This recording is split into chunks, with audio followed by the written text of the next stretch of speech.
la goutte. Comme la goutte, c'est un rhumatisme métabolique. C'est le plus fréquent des rhumatismes métaboliques.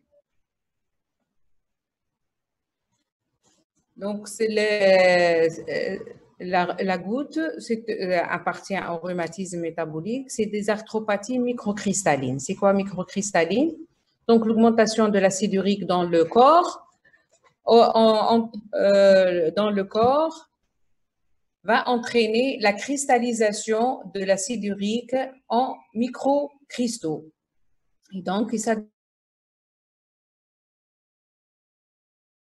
pose au niveau de l'articulation.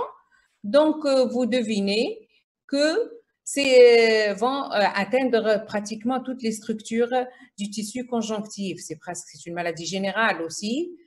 Elle est caractérisée, donc c'est ce dépôt-là de microcristaux au niveau des différentes structures du corps, y compris la synoviale et le cartilage. Et on va avoir donc une qui peut aussi donner d'autres manifestations extra-articulaires qu'on va voir plus tard. C'est une pathologie fréquente, surtout dans la population où le niveau socio-économique est élevé. On l'appelait autrefois la maladie des rois. Elle débute généralement chez l'homme à l'âge de la ménopause, sauf si celle-ci elle a un problème en déficit enzymatique. Si vous trouvez quelqu'un qui a une goutte, vous allez trouver probablement un des membres. Normalement, c'est une maladie un peu familiale. Pourquoi on a la goutte? On a la goutte quand on a un taux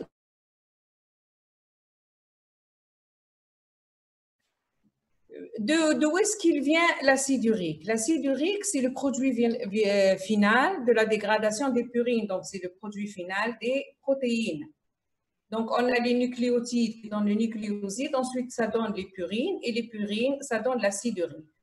D'où est-ce qu'on a ces purines-là? La source, c'est une dégradation de nucléoprotéines alimentaires et cellulaires, ou bien la purinosynthèse endogène de nouveau. On peut faire la synthèse de ces purines-là au niveau de notre corps.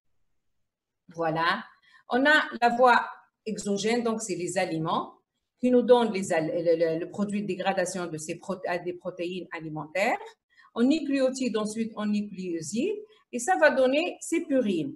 Ou bien par le cycle long, on a le cycle endogène, donc le cycle long, c'est celui-là qui va donner comme ça ce acide urique. Ensuite, l'acide urique va être éliminé soit par voie rénale, soit par voie digestive. Le catabolisme des acides nucléiques endogènes dans des bases puriques qui vont se transformer en acide urique, soit réutilisés dans la synthèse des acides nucléiques. Le catabolisme des acides nucléiques, comme vous avez exogène, dans l'hypoxanthine qui se transforme en xanthine, puis en acide urique sous la xanthine oxydase. L'élimination de l'acide urique se fait, comme on l'a dit, soit par voie intestinale, soit par voie rénale. Et vous avez l'uraturique qu'on peut doser. Elle est normalement égale à 750 mg par 24 heures en moyenne, en régime libre pour quelqu'un qui ne fait aucun régime. Comment on fait on a une hyperuricémie. On a une hyperuricémie, soit il y a un excès de production d'acide urique, soit augmentation de la purinosynthèse, augmentation du catabolisme des acides nucléiques ou bien hypercatabolisme des acides nucléiques endogènes ou exogènes, soit un défaut d'élimination, bien sûr, par élimination rénale, surtout par l'insuffisance rénale, un déficit enzymatique, la prise de diurétique ou bien la goutte primitive. L'accès goutteux. Nous, on est des cliniciens, les patients, quand ils viennent, on a le modèle type, c'est l'accès de goutte, c'est la crise de goutte, une crise de goutte aiguë.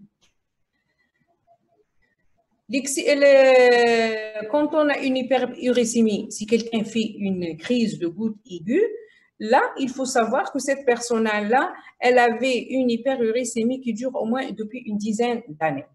Donc, l'acide urique a eu le temps de se cristalliser. Il y a eu un dépôt de cristaux au niveau du cartilage et la membrane synoviale. À un moment donné, sous des facteurs qu'on ignore, bon, des facteurs comme la fatigue et tout, ils peuvent donc ces cristaux-là se libérer dans l'articulation. Quand vous avez des cristaux qui se libèrent dans l'articulation, donc ils vont être considérés comme des corps étrangers et les polynucléaires vont les phagocyter. Quand les polynucléaires vont les phagocyter, comme c'est des cristaux qui sont en minéral, ces polynucléaires vont s'éclater.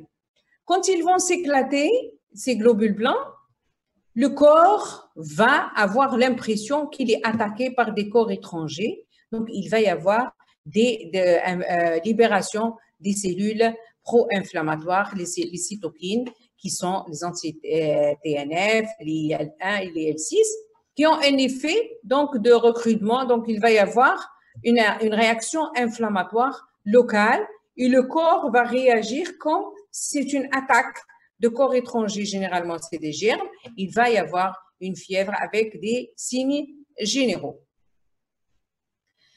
L'accès typique, quand on a une crise de goutte, typiquement, on va avoir une douleur qui siège au niveau de la première méta du gros orteil, qui survient chez un adulte de sexe masculin, qui est un grand mangeur généralement de protéines. Le plus souvent, la crise survient la nuit, en pleine nuit, au niveau du bord interne de la première méta du gros orteil. Au départ, c'est supportable, il devient rapidement hyperalgique et insomniant. Quand vous examinez un patient, ce patient-là, il a une douleur atroce, avec hyperesthésie cutanée. Vous ne pouvez même pas examiner votre patient, vous ne pouvez pas le toucher parce que c'est très douloureux, avec une peau luisante rouge vif et des signes généraux, fièvre, parfois même des frissons. Voilà le siège exact. Comme ça, c'est la forme typique de l'accès goutteux. Donc, avec ces rougeurs, le patient, vous ne pouvez pas le toucher. D'ailleurs, c'est des patients qui viennent même pas avec des chaussures fermées. Impossible de porter une chaussure, c'est avec des claquettes ou bien une chaussure ouverte et même pieds nus, mais ne pourra jamais porter une chaussure. Voilà. D'autres sièges peuvent avoir comme ça au niveau du doigt ou bien au niveau de l'interpharyngienne, au niveau du gros orteil. Ça, comme vous le voyez, si vous avez vu déjà un phlegmon du doigt, un phlegmon du doigt ou bien au niveau palmaire, ça ressemble beaucoup à une infection. Donc, c'est très difficile de faire la part des choses cliniquement entre un problème infectieux et une crise de goutte. À l'interrogatoire, bien sûr, vous allez trouver la notion d'un facteur déclenchant. Généralement, soit c'est un excès alimentaire, ou il y a pris des médicaments, particulièrement les diurétiques, il a eu un traumatisme, ou bien une émotion quelconque, un problème infectieux. Il vous dit, le patient, qu'il y a eu quand même une sensation d'asthénie, une petite anorexie, une irritabilité, des céphalées, paresthésie du gros orteil avec polyurie avant l'apparition de la grande douleur. Il faut rechercher s'il a fait, le patient a eu des crises de colique néphritique, c'est la notion de lithiase. La crise, vous allez donc la notion de crise qui a auparavant, qui a duré quelques jours, qui disparaît spontanément. Bien sûr, avec une persistance d'un gros orteil et une disformation cutanée. Ça, c'est la forme typique. On peut avoir aussi des crises de gouttes à minima, qui sont un peu douloureuses et de courte durée. Ça passe inaperçu où le patient n'est pas vraiment, qui n'a pas vraiment souffert. Ou bien vous allez avoir des crises qui est hyper douloureuse, c'est de phlegmoneuse qui peut conduire même à elle sera vraiment confondue à un problème infectieux à un tel point si ça tombe entre les mains d'un chirurgien, il peut faire même un geste chirurgical qu'il ne faut pas le faire parce que c'est une aponévrosite qu'il fallait laisser traiter médicalement. Les formes topographiques, on peut avoir, au lieu de la première métata, les autres articulations peuvent être touchées. Toutes les articulations peuvent être touchées. On peut avoir aussi même des atteintes extra-articulaires. Quand on a des atteintes extra-articulaires, donc ici, ça pose beaucoup un problème diagnostique avec les autres pathologies. Surtout si c'est une tendinite, bursite et tout. Donc, si quelqu'un n'est pas connu comme goutteux, c'est très difficile de savoir si c'est une goutte. Voilà, par exemple, quelqu'un qui a une bursite rétro-crânienne, ça, on peut avoir une crise de goutte. Ça peut se voir, on l'a vu dans la polyarthrite rhumatoïde anigroma, dans les autres maladies post-traumatiques, etc.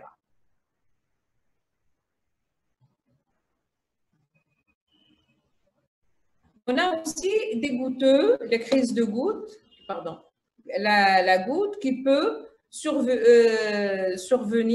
chez des gens qui ont des hémopathies malignes, qui ont une insuffisance rénale, ou bien qui prennent certains médicaments, particulièrement les diurétiques, la chimiothérapie, la cyclosporine, la pyrazinamide, c'est le traitement antituberculeux. Bien sûr, ici, ça survient par hyperproduction. Ici, c'est par défaut d'élimination de l'acide urique. Ici, c'est par hyperproduction. On a beaucoup de cellules qui sont des délyses cellulaires qui entraînent augmentation de l'acide urique. Les formes enzymatiques, ce sont des formes génétiques, le syndrome de Leschnia, qui est un déficit complet de l'enzyme AGPRT, ou bien un déficit partiel, ça survient ici. Un déficit partiel, ça touche fréquemment un homme à l'âge de 30 ans et avec hyperuraturie. Des gouttes, celle-là, elle est incompatible avec la vie. Celle-là, elle peut survenir sur un sujet de la trentaine. Et les autres, c'est la néphropathie uratique ou bien la goutte des transplantés d'organes.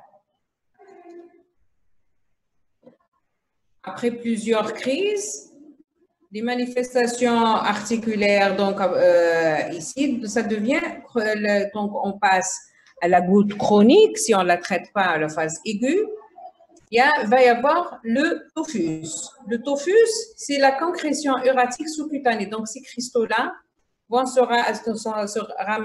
réunir en concrétion sous-cutanée. Ce sont de consistance ferme, arrondie, peu crayeux, qui siègent au niveau surtout des structures cartilagineuses. Voilà, c'est ça les tophus. Là, là. Et ça, c'est les tophus, ça, c'est l'arthropathie goutteuse. Ces mains-là, on les appelle les mains en sac de noix. Donc, ce dépôt uratique d'urate de sodium entraîne une destruction ostéocartilagineuse. Ou bien sûr, on peut avoir toujours des accès goutteux. Les douleurs, donc, ça devient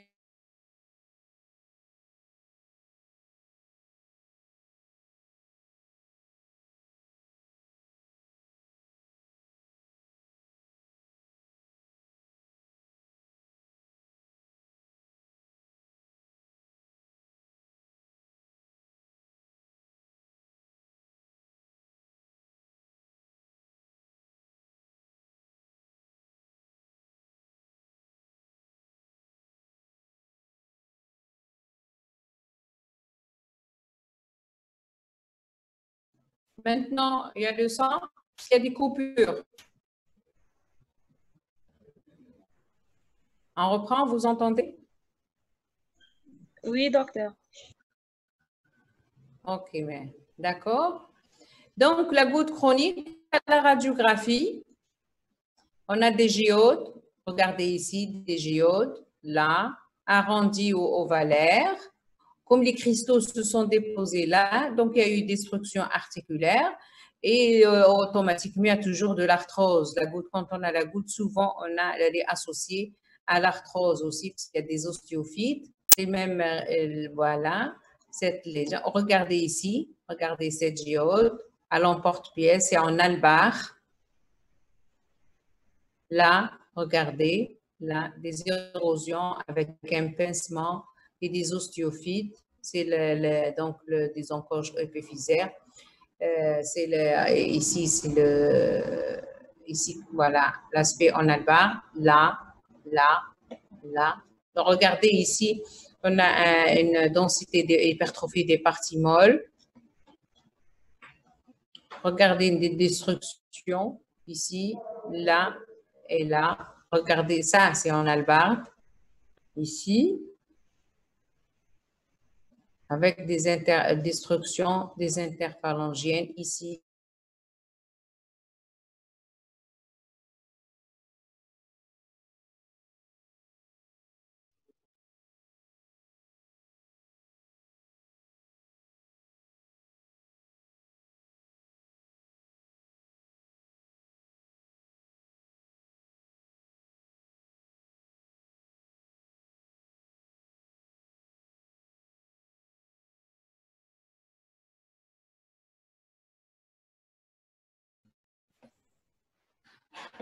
Voilà. D'autres complications viscérales de la goutte, c'est l'atteinte rénale, et la plus redoutée d'ailleurs, doit être recherchée systématiquement. Il faut rechercher la notion de lithiase rénale. La lithiase rénale, elle est due à l'hyperuricurie urinaire et à l'acidité urinaire. Ça donne des lithiases rénales radiotransparentes. Bien sûr, elle touche les néphrons, ça peut se compliquer d'accidents obstructifs, bien sûr, des coliques néphrétiques ou bien des pyélonéphrites chroniques qui vont donner, bien sûr, une protéine, bien la néphropathie goutteuse qui va donner protéinurie avec leucocyturie, parfois HTA, qui va évoluer vers l'insuffisance rénale en absence de traitement. Le diagnostic de la goutte, il est clinique. Si vous avez un accès typique au gros orteil, vous avez des lithiases ou l'hyperuricémie. Au stade chronique, donc on va trouver le tophus. Si vous trouvez le tophus, donc c'est pathognomonique du diagnostic. Ou bien quand vous avez un accès aigu, vous faites des ponctions et vous trouvez les cristaux d'urate de sodium dans le liquide synovial. Ce sont des cristaux longs à bout pointu, extraits intracellulaires. Donc, ils se dissouent dans l'uricase. Donc, vous avez le diagnostic et si vous avez les cristaux, c'est terminé. Donc, pendant la crise, on peut avoir un syndrome inflammatoire qui est non spécifique, l'hyperuricémie. Et il faut savoir que ce n'est pas tout le monde qui a une hyperuricémie qui va développer une goutte, seulement un petit pourcentage qui va développer une goutte. Pendant la crise, on peut trouver un taux d'acide urique normal. Donc, c'est pour ça qu'il faut le doser à distance de la crise. Les diagnostics différentiels, maintenant, il faut savoir comment les évoquer. Quand on a accès aigu, le premier diagnostic qu'il faudra éliminer tout de suite, c'est l'infection. L'infection, pourquoi? Parce qu'on a une seule articulation qui est atteinte, on a une fièvre, on a quelqu'un qui est mal en point. Pour faire la part des choses, bien sûr, il faut laisser le patient sous surveillance. Et il faut donner la colchicine. Si le patient il répond à la colchicine, donc vous êtes beaucoup plus en faveur de la goutte que l'infection, parce que si on a une infection, la colchicine n'est pas efficace. Si on a une goutte chronique polyarticulaire, ce qu'il faut retenir, c'est la chondrocalcinose, qui est les microcristaux du pyrophosphate de calcium, ou bien les rhumatismes apathiques, ce sont des calcifications périarticulaires. Voilà, en goutte chronique, c'est la chondrocalcinose. Regardez, ce liseré opaque ici, c'est la chondrocalcinose. Avec ici, la chondrocalcinose, elle donne un aspect de calcification du ligament triangulaire. Les autres arthropathies donc, aiguës, c'est la arthrite septique, donc il faut faire la culture et tout. Le rhumatisme psoriasique, ça peut donner des accès aigus aussi avec l'orteil en saucisse, comme on l'a vu dans le cours. Ça peut prêter confusion aussi avec une crise de goutte. Une sésamoïdite du gros orteil, une bursite, et donc les rhumatismes chroniques, c'est la polyarthrite ou spondylarthropathie en poussée aiguë. Le traitement de la goutte, on a des mesures générales. Donc, pendant la crise, il faut repos, poche de glace. Et donc, vous commencez les traitements symptomatiques, c'est la colchicine. C'est la colchicine, normalement, un comprimé 3 fois par jour. Le deuxième jour, 1 à 2 mg. Ensuite, 1 mg jusqu'à la fin de l'accès. Les effets sur la tendance ainsi que par la colchicine, on peut donner les ANS. Il faut savoir les ANS, on va les utiliser chez un goutteux qui a probablement des problèmes métaboliques, qui est âgé, qui prend d'autres médicaments, donc il faut les utiliser avec précaution. Les corticoïdes, quand on les utilise, ils sont efficaces quand on les donne à 30 mg par jour de prédnisone, sont utilisés quand la colchicine et les ANS sont contre-indiqués. Quand on a un épanchement, on peut faire la ponction et l'infiltration de l'articulation. Quand on a une goutte chronique, la goutte chronique, donc quand on a les tophus, ou bien quelqu'un qui fait 3 accès après 3 accès ou plus par année, ou bien quelqu'un qui a 90 mg d'acide urique, là, on va traiter comme une goutte chronique, on va donner déjà le traitement hypouricémia. Bien sûr, toujours, il faut avoir les mesures d'hygiène. Il faut diminuer, donc donner un régime pauvre en protéines. Les aliments qui sont riches en purine, surtout les abats, la viande, la sardine, l'alcool, les sodas, surtout le Coca-Cola, sont très riches. Et certains, ils ont l'impression, quand ils confondent le régime hypouricémien avec le régime hypolipémien, ils mangent le poisson, les crustacés, la viande blanche, non, les lentilles, tout ça aussi sont riches en protéines, c'est une protéine, donc c'est la même chose, c'est une viande. Si quelqu'un il est obèse, profitez pour faire un régime hypocalorique, traiter éventuellement une dyslipidémie. Il faut encourager les boissons alcalines parce que l'hyperuricémie, ça donne un pH acide. Il faut favoriser, faut conseiller aux patients de prendre les boissons à pH alcalin. Quand on donne un traitement de fond, on donne en même temps la colchicine parce qu'il y a risque de recrudescence des crises parce que les hypouricémiens vont favoriser la libération des cristaux et on risque de faire des crises de gouttes. Donc, il faut associer la colchicine avec le traitement hypouricémien pendant au moins 3 mois. Le médicament le plus utilisé à notre niveau dans le monde entier, c'est l'allopurinol. Ce sont des comprimés à 100 mg. Donc, il faut donner 100, 200, 300 mg. La boisson alcaline, donc il faut donner, soit il y a des boissons, surtout l'eau pétillante à pH alcalin, il faut vérifier que c'est à pH. Sinon, il faut fabriquer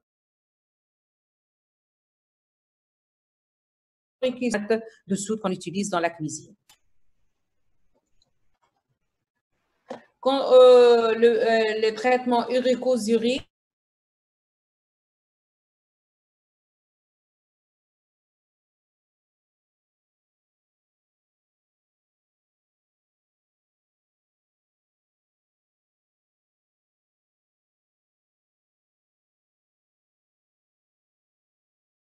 en même temps avec la chimie. Donc, vous avez compris que la goutte, c'est une maladie générale, grave, mais avec un risque cardiovasculaire très élevé. L'incidence de la goutte augmente parce qu'il y a l'amélioration de socio-économique. Le diagnostic, parfois, souvent il est facile, parfois il est difficile. Quand vous traitez le problème, la chose la plus agréable avec la goutte, c'est qu'on peut, avec le traitement, on peut récupérer tout ce qui a été perdu. Donc, on peut récupérer l'atteinte rénale, on peut récupérer l'atteinte articulaire. Et bien sûr, il faut que le patient, dans toutes les pathologies, soit partie prenante dans sa prise en charge. Quand quelqu'un il a une insuffisance rénale, le patient, la colchicine en cas de crise de goutte, là, le pyrénol n'est pas contre-indiqué comme traitement de fond. D'accord? Est-ce que vous avez des questions?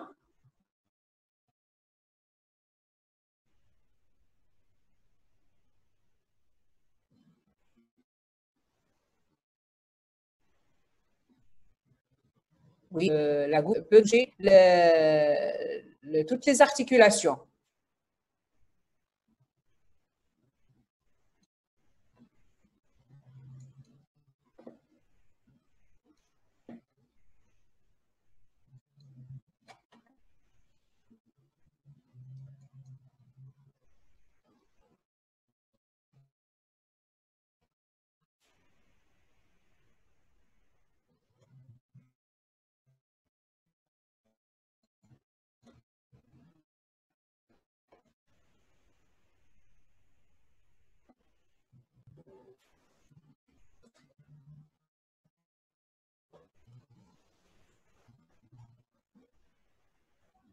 Non, quand on a une hyperglycémie sans atteinte, sans crise de goutte, c'est pas une goutte, c'est une hyperglycémie seulement. Hyperglycémie, ça ne veut pas dire que c'est une goutte.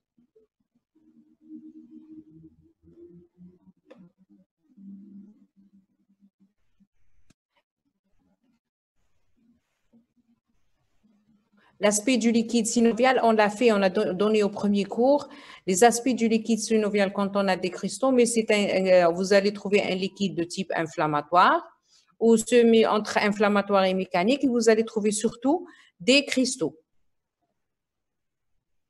La goutte, d'une façon générale, elle dure entre 3 à 4 jours et une semaine à peu près. Avec ou sans traitement, elle peut